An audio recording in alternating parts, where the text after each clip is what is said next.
नमस्कार. शालेय संस्कार या यूट्यूब चॅनेलमध्ये आपले स्वागत आहे.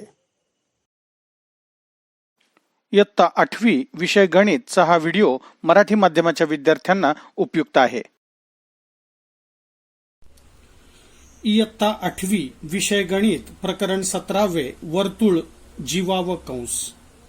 या प्रकरणातील सुरुवातीला आपण वर्तुळाशी संबंधित काही संज्ञांची उजळणी करूया. शेजारील आकृतीत बिंदू ओ हे वर्तुळ केंद्र आहे. इथे ओ केंद्र असलेलं हे वर्तुळ आहे आणि बिंदू ए, एक्स, डी, बी, क्यू, पी हे सर्व बिंदू वर्तुळावर आहेत.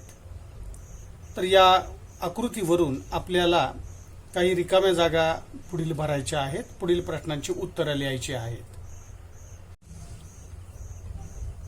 खालील रिकाम्या जागा भरा. रेख ओडी ही वर्तुळाची डॅश डॅश आहे. आकृतीत आपण इथे पाहू शकतो बिंदू ओ केंद्र असलेलं हे वर्तुळ आहे. डी बिंदू वर्तुळावर आहे म्हणजे ओडी ही या वर्तुळाची त्रिज्या आहे. म्हणून इथे रिकामी जागा आपण लिहिली त्रिज्या. दुसरी गाळलेली जागा आहे. रेख ए बी हा वर्तुळाचा डॅश डॅश आहे. इथे ओ केंद्र असलेलं हे वर्तुळ आहे आणि या वर्तुळामध्ये ए बी ही जी जीवा आहे ती वर्तुळाच्या केंद्रातून गेलेली आहे. मग जी जीवा वर्तुळाच्या केंद्रातून जाते त्याला व्यास म्हणतात. म्हणजे इथे रेख ए बी हा या वर्तुळाचा व्यास आहे. म्हणून इथे रिकामी जागा आपण लिहिली व्यास आहे.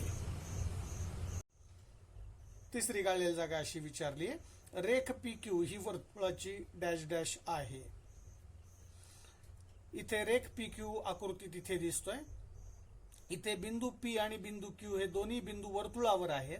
मग दोन बिंदू वर्तुळावर आहेत आणि वर्तुळावरील दोन बिंदूंना जोडणाऱ्या रेषाखंडाला त्या वर्तुळाची जीवा म्हणतात. म्हणजे इथे रेख पी क्यू ही या वर्तुळाची जीवा आहे. म्हणून आपण इथे गाळलेली जागा लिहिली आहे जीवा आहे. ए बी पण जीवा आहे आणि पी क्यू पण जीवा आहे. पण ए बी ही जीवा वर्तुळाच्या केंद्रातून गेली आहे म्हणून आपण ए बी ला व्यास म्हटलेला आहे. पण पी क्यू ही जीवा आहे परंतु तो व्यास नाही आहे कारण ही जीवा वर्तुळाच्या केंद्रातून गेलेली नाही आहे. म्हणून पी क्यू ही जीवा आहे. पुढे डॅश डॅश हा केंद्रीय कोन आहे. केंद्रीय कोन म्हणजेच केंद्रबिंदूपाशी झालेला कोन. इथे बिंदू ओ हा या वर्तुळाचा केंद्रबिंदू आहे. मग ओ जवळ झालेला केंद्रीय कोन आपल्याला लिहायचा आहे. मग आपण आता इथे केंद्रीय कोन दोन लिहू शकतो. कोन बी ओ डी पण लिहू शकतो किंवा कोन ए ओ डी पण लिहू शकतो. हा पण लिहू शकतो किंवा हा पण लिहू शकतो. मी ते हा कोन दाखवतोय. कोन बी ओ डी किंवा कोन डी ओ बी पण तुम्ही नाव लिहू शकता. हा केंद्रीय कोन आहे. लघु कंसांची नावं लिहायची आहेत. कंस ए एक्स डी हा एक लघु कंस त्यांनी नाव दिलेलं आहे. कंस बी डी हा दुसरा एक कंस आपल्याला दिलेला आहे. यावरून आपल्याला अजून काही लघु कंसांची नावं लिहायची आहेत. मग आपण कंस बी क्यू पण इथे लिहू शकतो किंवा कंस पी क्यू पण लिहू शकतो. कंस ए पी पण लिहू शकतो. असे अनेक कंसांची नावं आपल्याला इथे लिहिता येतील. लघु कंसाचं माप हे 180 अंशापेक्षा कमी असतं. त्यामुळे ही सर्व नावं लघु कंसांची आपण इथे लिहिलेली आहेत. आता तसंच विशाल कंसाची नावं लिहायची आहेत. कंस पी ए बी आपण पी ए बी असा हा इथून इथपर्यंतचा कंस विशाल कंस दिलेला आहे. पी पासून ए वरून आपण बी पर्यंत पोहोचलोय. कंस पी ए बी हा एक विशाल कंस दिलाय. विशाल कंसाचं माप हे 180 अंशापेक्षा जास्त असतं. कंस पी डी क्यू हे दुसरं नाव दिलेलं आहे. कंस पी डी क्यू. याप्रमाणे अजून एका कंसाचं नाव आपल्याला लिहायचंय. आपण असा इकडे या दिशेने पण लिहू शकतो. कंस ए बी एक्स असा पण लिहू शकतो. कंस ए बी एक्स असं एका कंसाचं नाव मी लिहिलेलं आहे. हा विशाल कंस आहे. आता अर्धवर्तुळ कंसाची नावं लिहायची. आपल्याला एका कंसाचं नाव त्यांनी लिहून दाखवलंय. कंस ए डी बी अर्धवर्तुळ कंस लिहिताना त्या कंसाचे जे अंत्यबिंदू असतात म्हणजे कडेचे जे बिंदू असतात ते व्यासाचे बिंदू पाहिजेत, म्हणजे व्यासाचे अंत्यबिंदू असले पाहिजेत. इथे या आकृतीत ए बी हा व्यास दिलेला आहे, म्हणजे ए आणि बी त्याचे अंत्यबिंदू यायला पाहिजेत. अशा पद्धतीनं आपण अर्धवर्तुळ कंसाचं माप लिहायचं आहे. मग आता कंस ए डी बी त्यांनी नाव दिलेलं आहे. मग आता इकडचं एक नाव लिहितोय मी, कंस ए पी बी पण लिहू शकता किंवा कंस ए क्यू बी पण लिहू शकता अर्धवर्तुळाचं नाव म्हणून. कंस ए पी बी असं मी दुसरं नाव या अर्धवर्तुळ कंसाचं इथे लिहिलेलं आहे. माप कंस डी बी बरोबर, इथे हा कंस डी बी आहे. या कंसाचं जे माप असतं तेच त्याच्या समोरच्या केंद्रीय कोनाचं असतं. मग हा केंद्रीय कोन आहे बी ओ डी, याचं जे माप आहे तेच या कंसाचं असणार आहे. म्हणजेच आपल्याला इथे लिहायचं आहे की माप कंस डी बी बरोबर काय असणार आहे, कंस बी ओ डी चं माप असणार आहे. म्हणजे माप कोन बी ओ डी, इथे ही रिकामी जागा आपल्याला लिहिता येईल. आणि शेवटची काढलेली जागा आहे माप कंस डी ए बी. माप कंस डी ए बी म्हणजे या पूर्ण विशाल कंसाचं माप आपल्याला पाहिजे आहे. या कंसाचं माप काढायचं आहे म्हणजेच काय करावं लागेल, तर हा जो कोन आहे हा 360 मधून जर वजा केला तर आपल्याला या कोनाचं माप, या कंसाचं माप मिळू शकतं. कारण हा कंस जो आहे डी ए बी याचं माप काढायचं आहे. 360 मधून जर हा कोन वजा केला तर आपल्याला या विशाल कंसाचं माप मिळेल. कारण प्रत्येक विशाल कंसाशी संगत अशा लघु कंसाचं माप जर आपण घेतलं तर प्रत्येक लघु कंस आणि त्याचा संगत विशाल कंस या दोघांची मिळून बेरीज ही 360 अंश असते आणि संपूर्ण वर्तुळाचं माप 360 अंश असतं. त्यामुळे इथे आपल्याला विशाल कंस डीएबी चं माप काढायचं आहे. मग त्याचं माप काढताना 360 मधून आपण हा जो लघु कंस आहे, संगत लघु कंस आहे, त्याचा तो वजा केला तर आपल्याला विशाल कंसाचं माप मिळतं. म्हणून 360 मधून या कंसाचं माप काढायचं आहे आपल्याला, डी ए बी चं माप काढायचं आहे. मग 360 मधून जर हा कोन बीओडी वजा करायचा आहे म्हणून इथे काढलेली जागा येईल कोन बीओडी.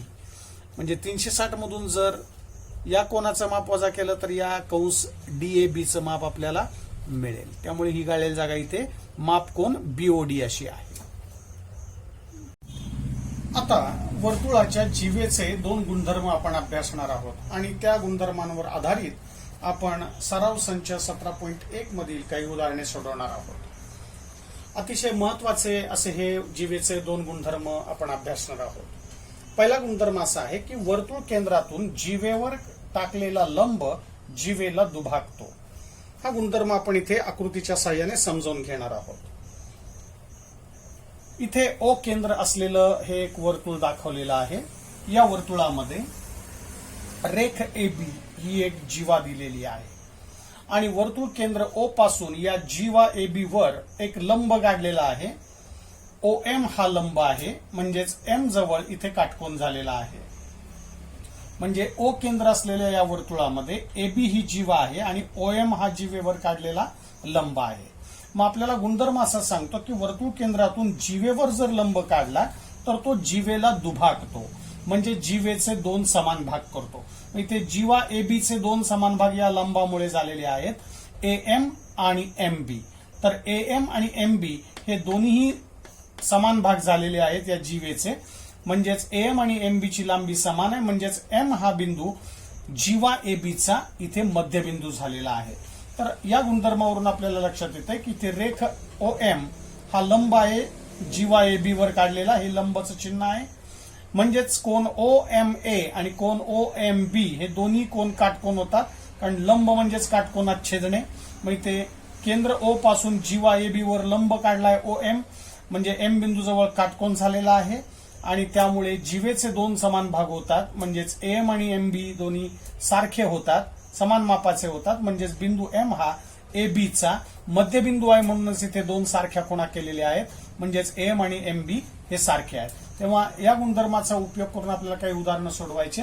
मग जर आपण इथे ओ ए ही जर वर्तुळाची त्रिज्या इथे काढली तर OMA हा काटकोन त्रिकोण आपल्याला मिळेल आणि या काटकोन त्रिकोणात पायथागोरसचं सूत्र वापरून आपल्याला या त्रिकोणाच्या दोन बाजूंवरून राहिलेली तिसरी बाजू काढता येईल.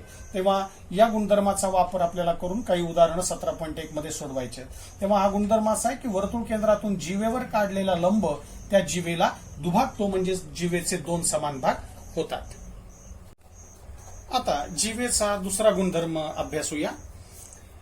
वर्तुळाचे केंद्र व त्या वर्तुळातील जीवेचा मध्यबिंदू यांना जोडणारा रेषाखंड हा त्या जीवेला लंब असतो. म्हणजे काय तर इथे P केंद्र असलेलं हे एक वर्तुळ घेतलेलं आहे आणि या वर्तुळामध्ये MN ही या वर्तुळाची एक जीवा आहे. इथे बिंदू T हा या जीवेचा मध्यबिंदू आहे हे आपल्याला दिलेला आहे. म्हणजे T हा MN चा मध्यबिंदू आहे, म्हणजेच MT आणि TN हे दोन समान भाग होतात, म्हणून यांना सारख्या खुणा केलेल्या आहेत. तिथे अशा दोन रेखा दाखवलेल्या आहेत MT आणि TN ला. म्हणजेच बिंदू T हा जीवा MN चा मध्यबिंदू आहे. मग P हा केंद्रबिंदू आहे आणि T हा जीवेचा मध्यबिंदू आहे. जर मी या दोघांना जोडणारा रेषाखंड काढला PT, तर हा PT रेषाखंड हा जीवेला लंब असतो, म्हणजेच इथे T जवळ काटकोन करतो, असा या गुणधर्माचा अर्थ आहे. पहिल्या गुणधर्मात आपण पाहिलं होतं की केंद्रापासून जीवेवर लंब काढला तर तो जीवेला दुभागतो, म्हणजे जीवेचे दोन समान भाग करतो. आता इथे जीवेचे दोन समान भाग दिलेले आहेत आपल्याला. मग त्याचा जो मध्यबिंदू आहे जीवेचा, तो जर वर्तुळाच्या केंद्राशी जोडला तर तो जो रेषाखंड आहे, म्हणजे वर्तुळ केंद्र आणि मध्यबिंदू यांना जोडणारा जो रेषाखंड आहे, तो या जीवेला लंब असतो, म्हणजेच तो जीवेशी काटकोन करतो. म्हणजेच थोडक्यात इथे आपल्याला सांगता येईल की P केंद्र असलेलं हे वर्तुळ आहे. P केंद्र असलेल्या वर्तुळामध्ये इथे बिंदू T जो आहे तो जीवा MN चा मध्यबिंदू आहे. जीवा MN चा मध्यबिंदू आहे हे आपल्याला दिलेलं आहे. मग P केंद्र आहे आणि T हा जीवेचा मध्यबिंदू आहे, म्हणजेच केंद्र आणि मध्यबिंदू यांना जोडणारा रेषाखंड झाला PT. हा PT जीवेला लंब असतो, म्हणजेच MN ला लंब असतो. म्हणजेच याचा अर्थ आहे कोन PTM किंवा कोन PTN हे दोन्ही पण 90 अंश मापाचे कोन आहेत, असा याचा अर्थ आहे.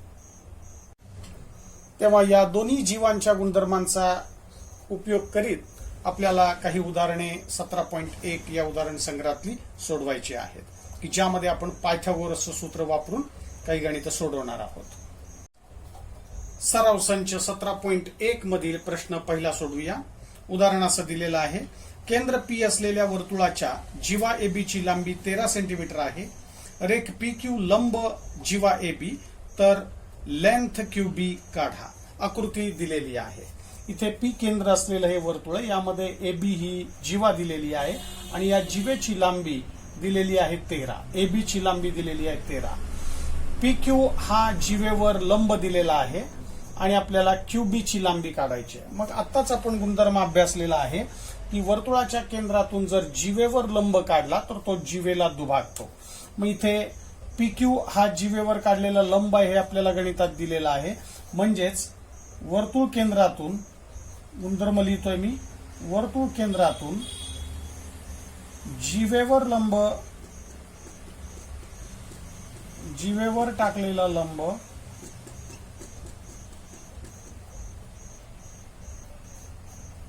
जीवेस दुभागतो, म्हणजेच जीवेचे दोन समान भाग होतात. या गुणधर्माचा, जीवेच्या गुणधर्माचा उपयोग आपण इथे करतोय आणि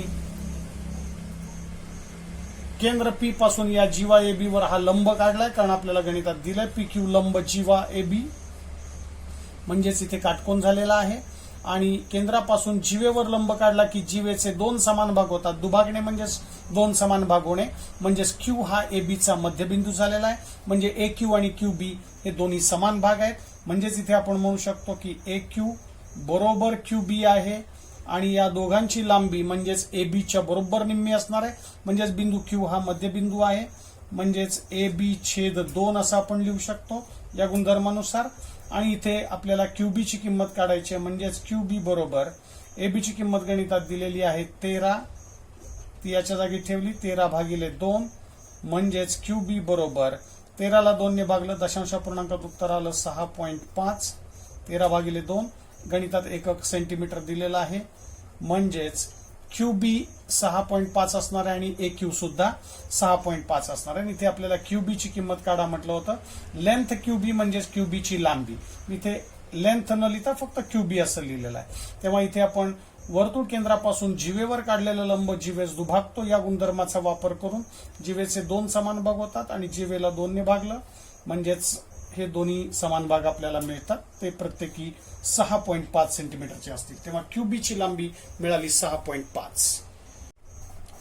सराव संच 17.1 मधील प्रश्न दुसरा सोडवूया. उदाहरण असं दिलेलं आहे. केंद्र O असलेल्या वर्तुळाची त्रिज्या 25 सेंटीमीटर आहे. या वर्तुळात 48 सेमी लांबीची एक जीवा काढली तर वर्तुळ केंद्रापासून ती किती अंतरावर असेल. आकृती दिलेली आहे. आता या आकृतीत मी सर्व माप दाखवतोय. त्रिज्या OD दिलेली आहे 25 सेंटीमीटर. OP हा जीवा CD वर लंब दिलेला आहे. मग CD ची लांबी दिलेली आहे 48 म्हणजेच केंद्रापासून जीवेवर लंब काढला की तो जीवेला दुभागतो म्हणजे 2 समान भाग होतात. मग या CD ची लांबी दिलेली आहे आपल्याला जीवा CD ची लांबी 48 सेंटीमीटर म्हणजे हे दोन्ही समान भाग होणार आहेत म्हणजे 48च्या निम्मे 24 होतात म्हणजे CP 24 आणि PD 24 होणार आहे. मग तेच मी इथे लिहितोय.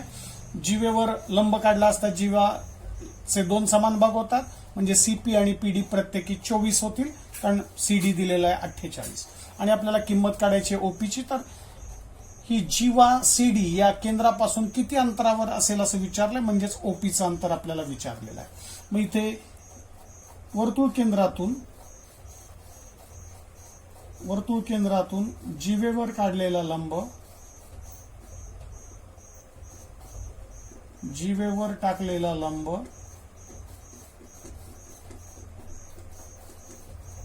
जीवेस दुभागतो या गुणधर्माचा आपण उपयोग इथे करतोय. जीवेस दुभागतो म्हणजे जीवेचे 2 समान भाग होतात.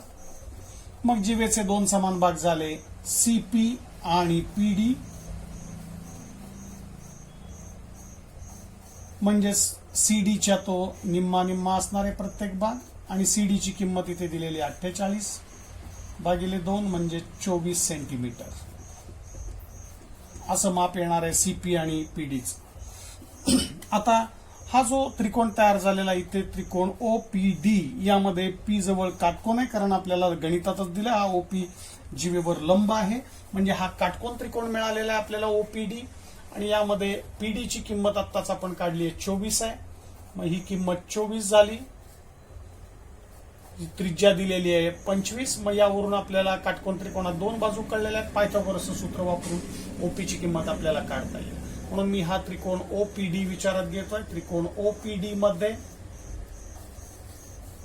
काटकोन कुठे येतो मी लिहितोय कोण OPD बरोबर 90 आहे कारण हा केंद्रापासून जीवेवर काढलेला हा लंब आहे म्हणजेच काटकोनात छेदतोय जीवेला म्हणजेच कोण OPD हा 90 झालेला आहे. पायथागोरस वापरताना काटकोन त्रिकोण आहे सांगावं लागतं म्हणजेच काटकोन कुठे पहिलं मी लिहिलं कोण OPD 90 अंशाचा कोण आहे.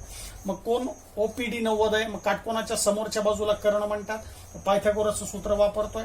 कर्णाचा वर्ग म्हणजेच OD चा वर्ग बरोबर कर्णाचा वर्ग एका बाजूला लिहायचा आणि काटकोन करणाऱ्या बाजूंच्या वर्गांची बेरीज उजवीकडे लिहायची. मग काटकोन करणाऱ्या बाजू आहेत OP आणि PD त्यांच्या वर्गांची बेरीज मी उजवीकडे लिहितोय. OP वर्ग अधिक PD वर्ग यालाच मी म्हणतोय पायथागोरसचे प्रमेय.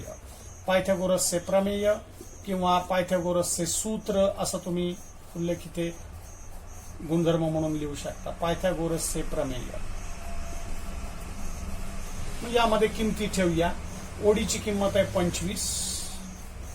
OP काढायचा आहे आणि PD ची किंमत आत्ताच आपण इथे वर काढलेली आहे 24. 24चा वर्ग झाला. मग आता हे समीकरण पुढे आपल्याला सोडवायचं आहे. 25चा वर्ग झाला 625. OP ची किंमत काढायची आहे. OP वर्ग आहे तसा 24चा वर्ग झाला 576. 24 गुणिले 24 मग 576 ला डावीकडे नेतोय मी म्हणजे 625 मधून ते वजा झाले बरोबर ओपी वर्ग तसाच ठेवला, त्याची किंमत काढायची आहे. म्हणून आता 625 मधून 576 ची वजाबाकी करायची, ती तुम्ही इथे उभ्या मांडणीने करू शकता. 625 वजा 576 यांची वजाबाकी इथे करू शकता. वजाबाकी आली 49, म्हणून 49 बरोबर ओपी वर्ग. दोन्ही बाजूचं वर्गमूळ इथे आपण काढायचं आहे. वर्गमूळ काढू.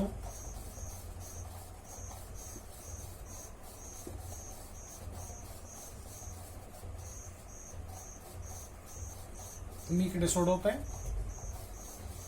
मग दोन्ही बाजूचं वर्गमूळ काढलं. 7 बरोबर ओपी मिळाले. 49 वर्गमूळ 7. ओपी वर्गाचं वर्गमूळ ओपी, म्हणजेच ओपी बरोबर मिळाले 7 एकक सेंटीमीटर. म्हणजेच ही जी जीवा आहे सीडी ही केंद्रापासून 7 सेंटीमीटर अंतरावर आहे, की तेच आपल्याला अंतर इथे काढायचं होतं या उदाहरणामध्ये.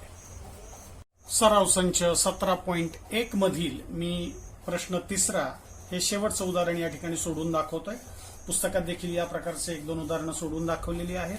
यावरून तुम्हाला पायथागोरसचं प्रमेय वापरून अशा प्रकारच्या उदाहरणांचा सराव नक्की करता येईल. 3रं उदाहरण सोडूया. सराव संच 17.1 मधील उदाहरण असं दिलेलं आहे. ओ केंद्र असलेल्या वर्तुळाची एक जीवा 24 सेमी लांबीची असून ती वर्तुळ केंद्रापासून 9 सेंटीमीटर अंतरावर आहे, तर त्या वर्तुळाची त्रिज्या काढा. आकृती दिलेली आहे. इथे ओ केंद्र असलेलं हे वर्तुळ आहे. जीवेवर लंब काढलेला आहे. ते बिंदूला नाव घेतलेलं नाहीये, दिलेलं नाहीये गणितामध्ये आकृतीत. मी ते दिलेलं आहे एम, म्हणजे ओ एम हा जीवेवर काढलेला लंब आहे आणि ए बी ही जीवा आहे. जीवेची लांबी दिलेली आहे 24 आणि हा ओ एम लंब दिलेला आहे 9 सेंटीमीटर. तर आपल्याला या वर्तुळाची त्रिज्या काढायची, म्हणजे ओ ए ची किंमत काढायची आहे. मग आकृती दिलेली आहे. आकृतीत केंद्रापासून जीवेवर लंब पण दिलेला आहे, म्हणजे तो जीवेला दुभागतो, म्हणजेच 2 समान भाग होतात. एम आणि एम बी, म्हणजे एम हा जीवा ए बी चा मध्यबिंदू होईल, म्हणजेच एम आणि एम बी समान मापाचे होतील. म्हणजेच जीवेची लांबी दिलेली आहे 24, म्हणजे एम आणि एम बी दोघे होतील प्रत्येकी 12 सेंटीमीटर. मग तेच मी गुणधर्माचा वापर करून इथे लिहितोय. प्रथम गुणधर्म लिहितोय. वर्तुळ केंद्रातून जीवेवर काढलेला लंब, वर्तुळ केंद्रातून जीवेवर काढलेला लंब, जीवेवर काढलेला किंवा जीवेवर टाकलेला असा काही शब्द वापरला तरी चालेल. जीवेवर टाकलेला, पुस्तकात टाकलेला असा शब्द दिलेला आहे. जीवेवर टाकलेला लंब जीवेस दुभागतो.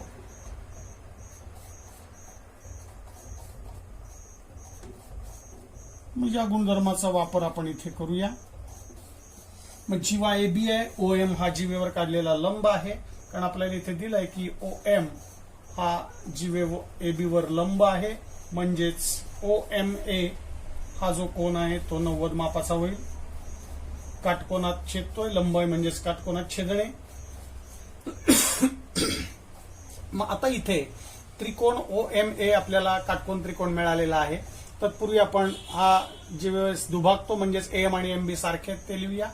ए एम बरोबर एम बी. एम आणि एम बी दोघेही समान असणार आहेत, म्हणजेच ते ए बी च्या निम्मे असणार आहेत. म्हणजेच ए बी भागिले 2 म्हणजे 24 भागिले 2 म्हणजेच 12 सेंटीमीटर. या प्रत्येकाचं माप होईल एम आणि एम बीचं. दोघेही प्रत्येकी 12 सेंटीमीटर होतील. मग आता पायथागोरस प्रमेय वापरायचं, त्यासाठी काटकोन त्रिकोण आहे तो लिहूया. त्रिकोण ओ एम ए मध्ये कोन ओ एम ए हा 90 आहे. हे आपण वर लिहिलेलंच आहे इथे. पायथागोरस वापरताना या काटकोन त्रिकोण ओ एम ए मध्ये कोन ओ एम ए हा 90 आहे. काटकोनाच्या समोरच्या बाजूला कर्ण म्हणतात, म्हणजे इथे ओ ए हा कर्ण आहे. पायथागोरसचं सूत्र वापरतोय. ओ ए वर्ग बरोबर, म्हणजे कर्णाचा वर्ग बरोबर काटकोन करणाऱ्या बाजू आहेत ओ एम आणि ए एम, त्यांच्या वर्गांची बेरीज करायची. ओ एम वर्ग अधिक ए एम वर्ग. याला आधार द्यायचा आहे पायथागोरस प्रमेय. पायथागोरस प्रमेय. या सूत्रामध्ये आता आपण किमती ठेवूया. किमती इथे दिलेल्या आहेत. OA ची किंमत आपल्याला काढायची, त्यामुळे OA तसंच ठेवलं, OA वर्ग. OM ची किंमत दिलेली आहे 9, 9चा वर्ग. आणि AM ची किंमत आता आपण इथे वर काढलेली आहे, AM बरोबर आहे 12. मग आता हे समीकरण सोडवायचंय. OA वर्ग बरोबर 9चा वर्ग झाला 81, 12चा वर्ग झाला 144. म्हणजे या दोघांची बेरीज उजव्या बाजूला झाली. OA वर्ग बरोबर 81 आणि 144 यांची बेरीज होते 225. तुम्ही उभ्या मांडणीने इथे करू शकता अशी.